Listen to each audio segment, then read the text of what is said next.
बिस्मिल्लाहिर्रहमानिर्रहीम अस्सलाम वालेकुम डियर स्टूडेंट्स। आज हम फिजिक्स क्लास 10 चैप्टर नंबर 10 जो हमने स्टार्ट किया हुआ है, इसका पहला लेक्चर जो थर्मल एक्सपेंशन क्या होती है उसका इंट्रोडक्शन वाला हमने पढ़ लिया था।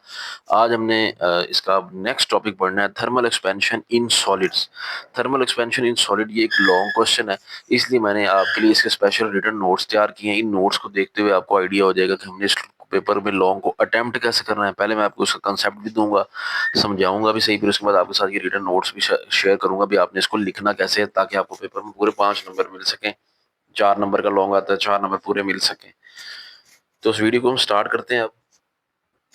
तो टॉपिक का जैसा कि नाम है थर्मल एक्सपेंशन इन सॉलिड्स, इसमें सबसे पहले हमें पता होना चाहिए कि सॉलिड्स होता क्या है। देखिए हमने सॉलिड्स में पढ़ा हुआ है, सॉलिड्स वो पार्टिकल होते हैं जिनमें ऐसे स्टेट ऑफ मैटर जिसके जो पार्टिकल्स हैं वो आपस में स्ट्रांगली जो है वो जुड़े हुए होते हैं, मजबूत इंटरमॉलिक्यूलर फोर्सेस होती हैं। ठीक है, जैसे कि ये सॉलिड है, इसके पार्टिकल देखिए एक रेगुलर अरेंजमेंट में होते हैं और ये ऐसे मजबूती के साथ स्ट्रॉन्ग इंटरमॉलिक्यूलर फोर्स के साथ जुड़े हुए होते हैं। ठीक है, अब हम जब इसको हीट करते हैं ना, ठीक है, अब जब इसको हम हीट करते हैं तो हीट करने से क्या होता है, एक तो जो है इनकी जो पार्टिकल्स हैं इनकी काइनेटिक एनर्जी बढ़ जाती है और ये वाइब्रेशनल मोशन करने लगते हैं, वाइब्रेशन करने लगते हैं। इस वाइब्रेशनल मोशन की वजह से इनके दरमियान जो इंटरमॉलिक्यूलर फोर्स है ना, जो कि बड़ी स्ट्रॉन्ग है, वो वीक होना शुरू हो जाती है। आहिस्ता आहिस्ता वीक हो, जैसे जैसे आप हीट करते जाएंगे वो आहिस्ता आहिस्ता वीक होती जाएगी, वीक होती जाएगी। एक वक्त आएगा कि पार्टिकल्स अपनी अरेंजमेंट जो है ये वाली, जो कि इंटरमॉलिक्यूलर फोर्सेस स्ट्रॉन्ग होने की वजह से बनी हुई है, वो लूज कर देंगे पार्ट, और जो ये सॉलिड है अपनी शेप लूज कर देगा और ये चेंज हो जाएगा किसी और चीज में। ठीक है, लेकिन उस चेंज होने से पहले सॉलिड वैसे तो लिक्विड में चेंज होता है गर्म करने से, हीट नहीं करना मेल्टिंग पॉइंट तक। आप जब इसको हीट करेंगे ना तो हीट करने से इसके जो पार्टिकल्स है ना ये लूज होते हैं, लूज होने से ना ये थोड़ा दूर दूर होने लग जाते हैं और हमें सॉलिड जो है ना वो एक्सपैंड होता नजर आता है। अभी सॉलिड एक्सपैंड हो रहा है, वो एक्चुअली अंदर से क्या हो रहा होता है, उसके जो पार्टिकल्स है ना उनके दरमियान जो इंटर मॉलिक्यूलर फोर्स थी, स्ट्रॉन्ग फोर्स थी, अट्रैक्टिव फोर्स, वो वीक हो रही है, जिसकी वजह से पार्टिकल दूर दूर होते हैं और सॉलिड एक्सपैंड होने लगे था। इसको हम कहते हैं थर्मल एक्सपेंशन ऑफ सॉलिड्स। अब देखिए इस चीज को समझाने के लिए उन्होंने हमारे ना बुक पे एक रॉड लिया हुआ है। ये हमारे पास इलेक्ट्रिक सॉलिड रॉड है। ठीक है, इसकी जो ओरिजिनल लेंथ है वो है L0, और इसका जो इनिशियल टेम्परेचर है जिसपे हमने इस रॉड को देखा है वो है T0। ठीक है, ये है initial temperature, initial length before heating. अभी हमने इस सॉलिड को हीट नहीं किया। ठीक है, लेकिन जैसे ही हम इस सॉलिड को हीट करते हैं तो ये है आफ्टर हीटिंग। आफ्टर हीटिंग, अब जब हम इस सॉलिड को कर रहे हैं हीट, तो हीट करने से क्या होगा, अब हीट हम करते हैं लेट किसी टेम्परेचर टी पे। टेम्परेचर टी पे जब आप हीट करेंगे ना, तो अब देखें, अभी मैंने आपको बताया कि सॉलिड के जो पार्टिकल्स हैं उनकी वाइब्रेशनल मोशन बढ़ जाती है, काइनेटिक एनर्जी बढ़ती है, वाइब्रेशनल मोशन बढ़ेगी। पार्टिकल्स जो है ना अपने ये जो जुड़े हुए हैं ना, ये इनके दरमियान जो कोहेसिव फोर्स है जिसने इसको जोड़ा हुआ है वो लूज करती है, तो वो ये ना थोड़ा एक्सपैंड से होने लग जाते हैं, तो उसकी लेंथ बढ़ जाती है। तो ये लेट इसकी पहले जो लेंथ यहाँ तक थी ना, अब वो बढ़ के यहाँ पे आ जाएगी, तो इसकी लेंथ इंक्रीज हो गई है। तो अब ये जिसकी जो न्यू लेंथ है ना वो कितनी है, वो L है। ठीक है, तो अब हमने ये देखा कि हीट करने से सॉलिड में क्या पैदा हुआ है, एक्सपेंशन पैदा हुआ है। ठीक है, अब ये एक्सपेंशन जो है इसकी हमने मैथमेटिकल फॉर्म डिराइव करनी है।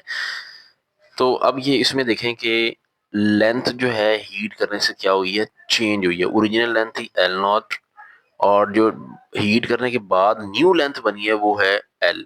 तो अगर हम चेंज इन लेंथ निकालें, जो हमारी लेंथ इंक्रीज हुई है, इंक्रीज इन लेंथ लिख लें या चेंज इन लेंथ लिख लें, दोनों ही ठीक है।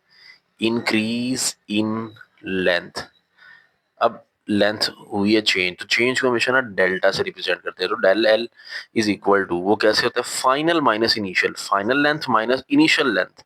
तो फाइनल लेंथ कितनी है, जो बाद वाली है वो फाइनल लेंथ है एल, माइनस इनिशियल लेंथ कितनी है, जो पहले वाली है वो L0, तो L माइनस L0। ठीक है, तो इस तरह ये लेंथ कब चेंज हुई थी, जब टेम्परेचर राइज हुआ था, T0 से T हुआ था। तो राइज इन टेम्परेचर भी हमें साथ लिखना पड़ेगा, फिर राइज इन टेम्परेचर, तो टेम्परेचर में जो राइज हुआ है वो उसको हम कैसे लिखेंगे, डेल टी, वही उस तरह final minus initial, final temperature T, initial temperature T0, तो टी माइनस T0 आ जाएगा। ठीक है, अब ये देखा गया है कि ये जो increase in length of solid होता है ना, मतलब जो लेंथ के जो में चेंज आता है ना सॉलिड की, डेल्टा एल जो कि चेंज इन लेंथ है, इंक्रीज इन लेंथ है, ये डायरेक्टली प्रोपोर्शनल होता है to the original length of the solid and rise in temperature del T of the solid. मतलब ओरिजिनल लेंथ और राइज इन टेम्परेचर का जो प्रोडक्ट है वो इंक्रीज इन लेंथ के डायरेक्टली प्रोपोर्शनल होता है। मतलब जितना आप टेम्परेचर राइज करेंगे, ठीक है, उतना ही ज्यादा लेंथ में चेंज आएगा। तो ये कॉमन सेंस की बात है, अगर ज्यादा टेम्परेचर देंगे तो लेंथ में ज्यादा चेंज आएगा। ठीक है, अब इस अगर हम इस प्रोपोर्शनैलिटी साइन को खत्म करके इक्वल में चेंज करें तो हमारे पास यहाँ जो प्रोपोर्शनैलिटी कांस्टेंट आता है ना in case of linear expansion, वो है alpha L naught del T. ठीक है, अब यहाँ से ये जो अल्फा है इसको हम बोलते हैं coefficient of linear thermal expansion. ये एक्चुअली में बता रहा होता है कि हीट करने से कोई सॉलिड जो है वो कितना उसका एक्सपेंशन होगा, कितनी ज्यादा उसकी लेंथ में इंक्रीज आएगा, ये अल्फा में बता रहा होता है। इसको हम बोलते हैं कोएफिशिएंट ऑफ लीनियर एक्सपेंशन। तो अल्फा की यहाँ से हम वैल्यू निकाल सकते हैं। इसको क्वेश्चन नंबर 1 बना लें तो इसको हम दो तरह से सॉल्व कर सकते हैं, जैसे कि बुक वालों ने दो तरह से ही सॉल्व किया हुआ है। पहला ये है कि आप यहाँ से अल्फा की वैल्यू सेपरेट कर लें, तो ये L naught del T multiply हो रहा है अल्फा से, उधर जाकर डिवाइड हो जाएंगे, तो del L divided by L naught del T. ठीक है, ये भी ठीक है। अब दूसरा जो तरीका है वो और लिख के उन्होंने दूसरे तरीके से भी इसको सॉल्व किया इस इक्वेशन को, कि डेल एल की ना वैल्यू पुट कर दे। अब डेल एल की वैल्यू क्या है, डेल एल की वैल्यू है एल माइनस एल नॉट, वो अब यहाँ पुट कर देते हैं डेल एल की जगह पे। तो क्या आ जाएगा, L minus L naught is equal to, बाकी आगे उसी तरह alpha L naught del T. अब माइनस एल नॉट उधर जाके क्या हो जाएगा, प्लस, तो L is equal to plus L naught, आगे ये plus alpha L naught del T. ठीक है, अब ये माइनस एल नॉट मैं इधर ले आया हूँ, एल नॉट हो गया। अब यहाँ पे alpha L naught del T एक प्लस का ही है ना, तो इसलिए ये plus alpha L naught del T लिख दिया। ठीक है, अब यहाँ से आप देख सकते हो कि एक चीज कॉमन आ रही है, वो है एल नॉट। तो एल नॉट कॉमन ले लें। अब जब ये एल नॉट कॉमन चला गया तो ये तो कॉमन चला गया, तो यहाँ पे अब वन रह जाएगा, वन प्लस अल्फा, अब एल नॉट कॉमन है तो एल अल्फा डेल्टा टी आ जाएगा। ठीक है, one plus alpha delta T. तो इस तरह करके इसको हम सॉल्व करके लिख देंगे जैसे कि बुक वाले ने किया हुआ है। अब अगर ये जो अल्फा जो कि कोएफिशिएंट ऑफ लीनियर एक्सपेंशन है, इसका अगर हम एसआई यूनिट निकालना चाहें तो यहाँ पे हम वो भी निकाल सकते हैं, S I unit of alpha coefficient of linear expansion. अब देखिए ये लेंथ से लेंथ कट जाएगी, change in length divided by original length, length cut गई। टेम्परेचर का यूनिट होता है केल्विन, तो केल्विन ऊपर जाके क्या बन जाएगा, पर केल्विन। तो अगर आपने यूनिट निकालना ना तो आप इसको कट करके ये यूनिट भी निकाल सकते हो, इसका यूनिट क्या हो जाएगा, पर केल्विन। तो ये तो था लीनियर एक्सपेंशन। अब है volume expansion.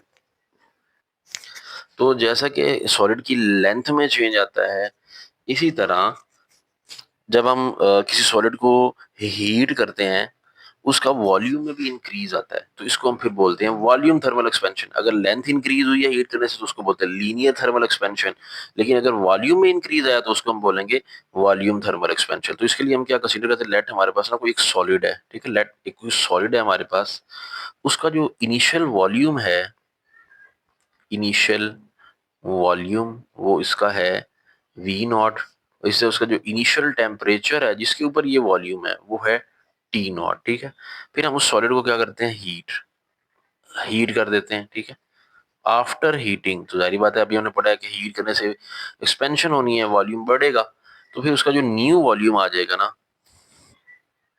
Increase volume, change in volume लिख लें या increase volume, increase in volume जो हो जाएगा वो कितना हो जाएगा, वो लेट न्यू वॉल्यूम वो है वी। तो इस तरह फिर जो टेम्परेचर इंक्रीज है, इंक्रीज टेम्परेचर में जो किया हमने, सारी बात है वॉल्यूम तब भी इंक्रीज होना जब टेम्परेचर वो अब टी टेम्परेचर है। ठीक है, तो बिल्कुल उसी तरह जैसे हमने लीनियर एक्सपेंशन में सॉल्व किया था यहाँ पे भी करते हैं।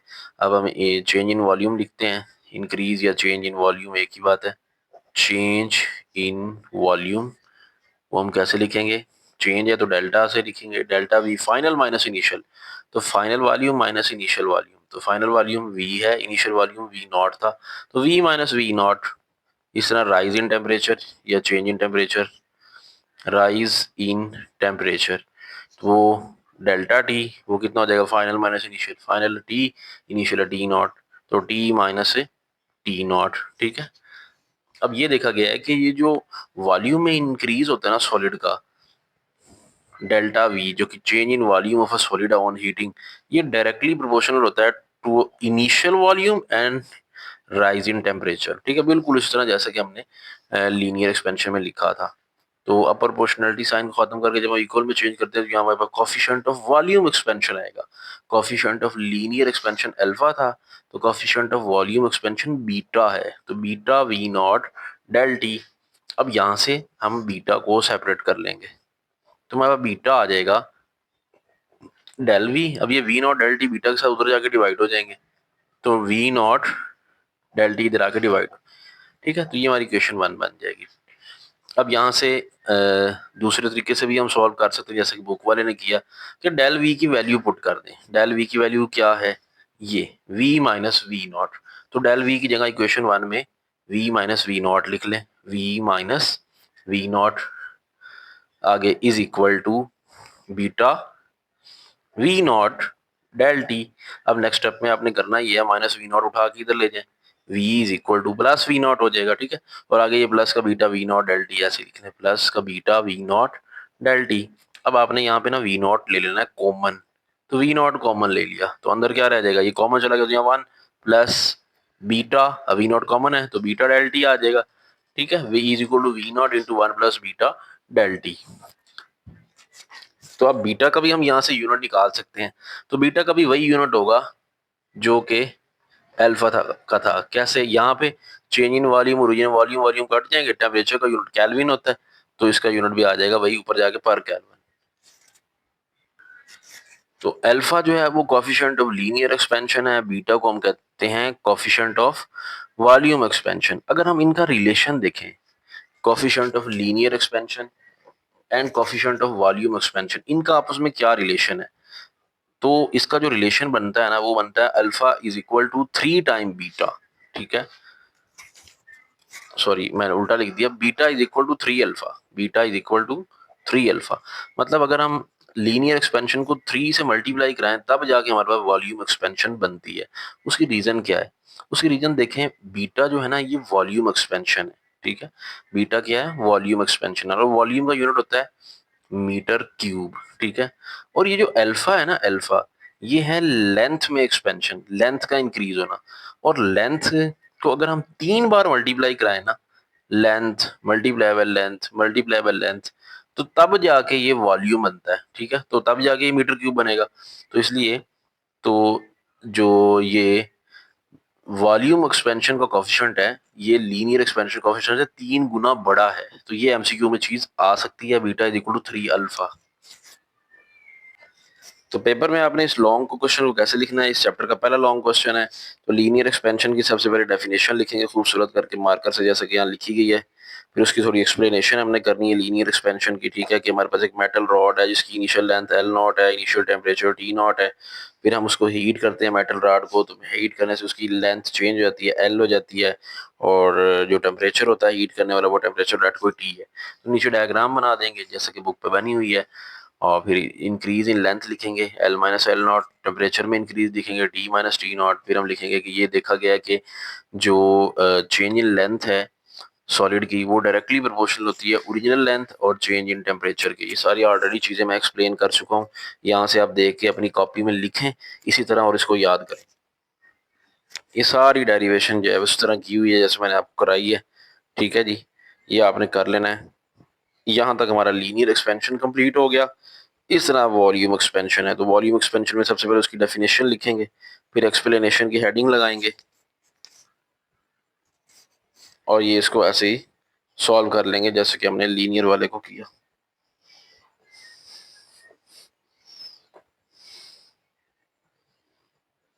ये सारी मैं डेरिवेशन ऑलरेडी समझा चुका हूँ, ये सारी बस वहीं से नोट किया हुआ है ये लेक्चर।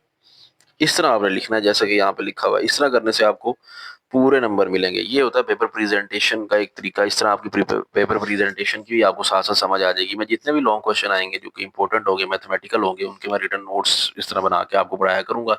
बाकी हम बुक से ही अंडरलाइन किया करेंगे जो चीज़ें होंगी। तो इंशाल्लाह फिजिक्स केमिस्ट्री और मैथ तीनों की आपकी तैयारी बहुत अच्छी करवा देंगे, जैसे 9th में इनके लेक्चर अपलोड किए थे। तो अगर आप चैनल पर नए हैं तो चैनल को लाजमी सब्सक्राइब करें, दोस्तों के साथ वीडियो को शेयर करें, ज़्यादा से ज़्यादा दोस्तों को फ़ायदा हो ताकि इसका मिलते हैं नेक्स्ट वीडियो में जल्द, अपना ख्याल रखिएगा, अल्लाह हाफिज़।